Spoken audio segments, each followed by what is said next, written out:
सब जय श्री राम। मैं अक्षय कुमार सिंह, आपका टीचर, आपको अपने चैनल में स्वागत करता हूं और आशा करता हूं कि आज तक जितने भी लेक्चर गए हैं वो आपको अच्छे लगे होंगे।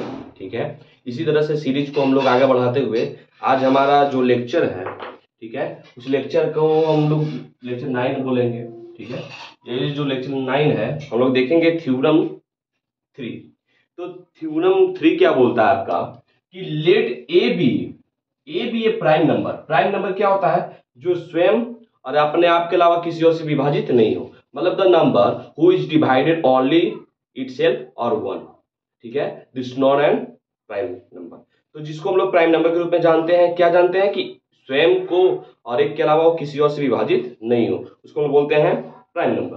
तो बोल रहा है कि if divide p square then a divide p where p is a positive number. यानी कहने का मतलब यदि ए को पी स्क्वायर से भागा देने दिया जाए, मतलब पी स्क्वायर को यदि ए से भागा दिया जाए, ठीक है, तो पी भी ए से विभाजित होगा। तो जनरली जो पी होगा इसी पे डिपेंड होगा। ठीक है, मतलब कहने का मतलब है कि पी का वैल्यू मान लीजिए 25 होगा, तो 25 अगर ए से विभाजित है तो भाई 25 का यदि 5 भी क्या होगा, ए से विभाजित होगा। तो चूंकि ये जो है ये एक तरह से मान लीजिए थ्योरम जो है इसको ज्यादा प्रूवन नहीं किया जाता है, लेकिन बस इतना आप समझ लीजिए कि मान लीजिए सपोज है कि पी इक्वल टू इसको मान लिया जाता है A1 A2 dot dot dot N तक जाएगा। ठीक है, लेकिन जैसे इसका स्क्वायरिंग होगा सर, तो P A1 P A2 P AN, फिर उसके बाद स्क्वायरिंग में डबल हो जाएगा, तो A1 A2 dot dot dot AN। मतलब इस थ्योरम में ज्यादा लॉन्ग लपेट नहीं करना है। ठीक है, इस थ्योरम में बस हमें इतना समझना है कि भैया यदि ए पी स्क्वायर को डिवाइड कर सकता है तो पी भी डिवाइड होगी। मतलब ये सत्य है भाई, ऐसा समझिए ना कि पी जब स्क्वायर डिवाइड हो जाएगा ए से, तो भाई उसका उसी के ना अंश है ए पी। मान लीजिए सपोज डेट कि पी इंटू पी यदि डिवाइड हो जाएगा ए से, यानी कि पी भी डिवाइड ए से है, ये भी पी डिवाइड ए से है। तो इसीलिए इस कॉन्सेप्ट को हम लोग जो समझ रहे हैं, ये जो कॉन्सेप्ट है जनरली सिर्फ सीखने के लिए। ठीक है, बस आप समझ गए ना कहने का मेरा क्या तात्पर्य था। मतलब इस थ्योरम में ज्यादा लॉन्ग लपेट करने की कोई आवश्यकता नहीं है। बस आप इस थ्योरम को एज ए याद करना है कि मतलब यदि बड़ा संख्या किसी भी संख्या से विभाजित हो जाती है तो उसकी उसका ही अंश यानी कि उसका ही छोटी संख्या उस संख्या से विभाजित हो जाएगी। तो हम लोग अपना क्रम आगे बढ़ाते हुए अगला जो हमारा थ्योरम है वो है थ्योरम 4। तो थ्योरम 4 को भी ध्यान से देखिएगा, उससे से रिलेटेड थ्योरम है जो अभी तक हम लोग अभी सीख रहे थे थ्योरम 3 से। जैसे क्या बोल रहा है कि how will you prove that root two is irrational number. तो आप कैसे प्रूव कर सकते हो कि जो रूट टू है वो इरेशनल नंबर है। तो जनरली पहले हमें कोई भी चीज को सिद्ध करने के लिए पहले उसको हम लोग झूठा साबित करना पड़ता है, मतलब उसी से अपोजिट कुछ लिखना पड़ता है। जैसे भी सपोज डेट हम लोग प्राइम नंबर सीख रहे थे तो हमें कंपोजिट नंबर का याद था, कंपोजिट नंबर सीख रहे थे तो प्राइम नंबर को हम लोग मद्देनजर रख रहे थे। तो जनरली देखिएगा ध्यान से, क्या है, let root two is a rational number. Let root two is a rational number. ठीक है, and it is written in the form of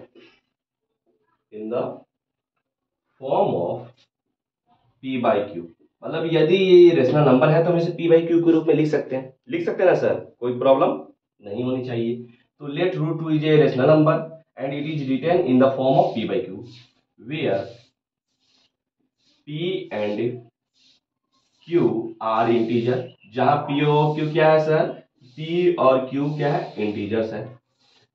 and q not equal to zero, मतलब q में क्या है, जीरो नहीं होना चाहिए। बात सही है भाई, जीरो नहीं होना चाहिए।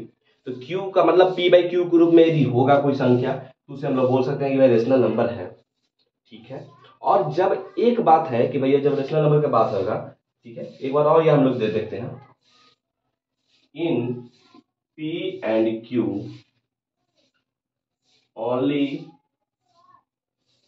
वन इज कॉमन फैक्टर, ठीक है।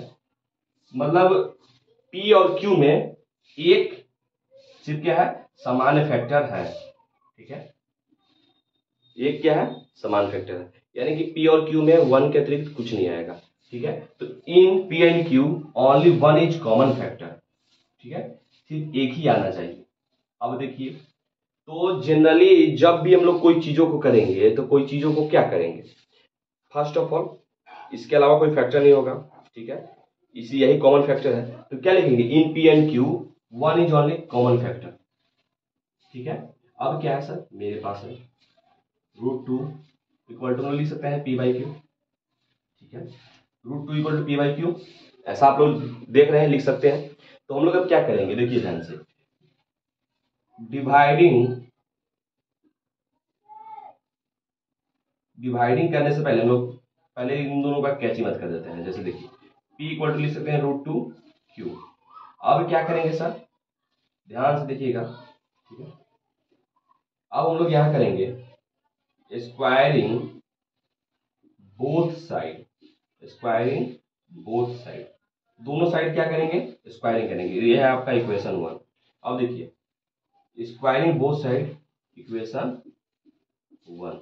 अब देखिए P square equal to √2 Q का होल स्क्वायर, तो P स्क्वायर इक्वल टू हम लोग लिख सकते हैं सर 2Q स्क्वायर, यानी कि P square is divisible by 2। मतलब P स्क्वायर 2 से क्या है, डिविजिबल है भाई, 2 से डिविजिबल है, क्योंकि जनरली P बाई Q का क्या है, P by Q equal to 1, ठीक है। अभी हम लोग देख रहे थे, देखिए अब क्या है, जब P स्क्वायर डिविजिबल है 2 से, तो P is also divisible by 2। तो जब P स्क्वायर, मान लीजिए कि P स्क्वायर ही डिविजिबल है, P स्क्वायर ही डिविजिबल है, तो P भी डिविजिबल होगा। अभी तुरंत हम लोग थ्योरम 3 में देखें तो P is also divisible by 2, ठीक है। अब तुम लोग P का देख लिए, लेट P इक्वल टू, चूंकि कितना है मान 2K, चूंकि 2 रखने पर आ रहा है ना भाई, 2 है तो 2 हमने P का वैल्यू क्या रख सकते हैं, 2K लिख सकते हैं, ठीक है। तो late P equal to 2K।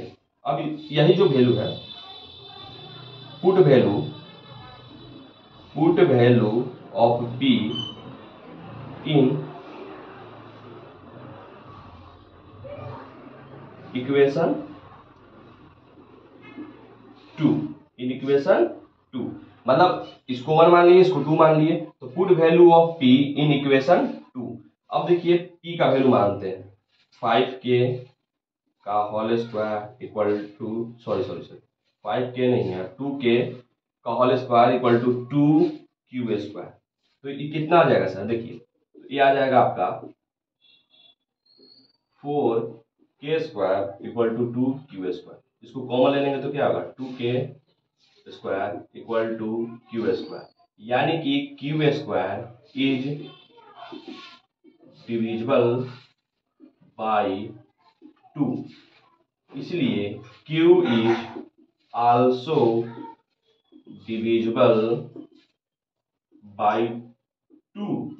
अब देखिए सर क्या लिखे थे, in P and Q only 1 is common factor, मतलब P और Q में सिर्फ एक ही कॉमन फैक्टर होगा, वो है 1, ठीक है। लेकिन हमें क्या मिल गया, 2, क्या है, P and Q have 2 factor also, मतलब 2 फैक्टर भी हमारे पास भी है, इसलिए आवर, या लिख सकते हैं, क्या लिखेंगे, it is shown that it is shown that it's not fit in, so √2 is a irrational number, so √2 is a irrational number, hence proved। तो जनरली देखिए, कहने का मतलब क्या है कि P और Q में सिर्फ 1 के अतिरिक्त कोई नहीं था, लेकिन हम लोग देख रहे हैं क्या कि भैया 2 दोनों में आ गया है। इसलिए हमारी जो मान्यता है या हमारा जो सोच है, P and Q have two factor also, it is shown that, ये दिख रहा है कि that is not fit in rational number, या फिट इन लिख सकते हैं, फिट इन के बाद भी कुछ नहीं। So root 2 is a irrational number, hence proved.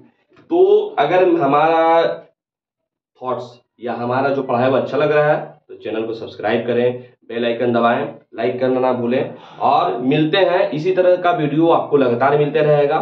ठीक है, मिलते हैं नेक्स्ट वीडियो में, तब तक के लिए धन्यवाद।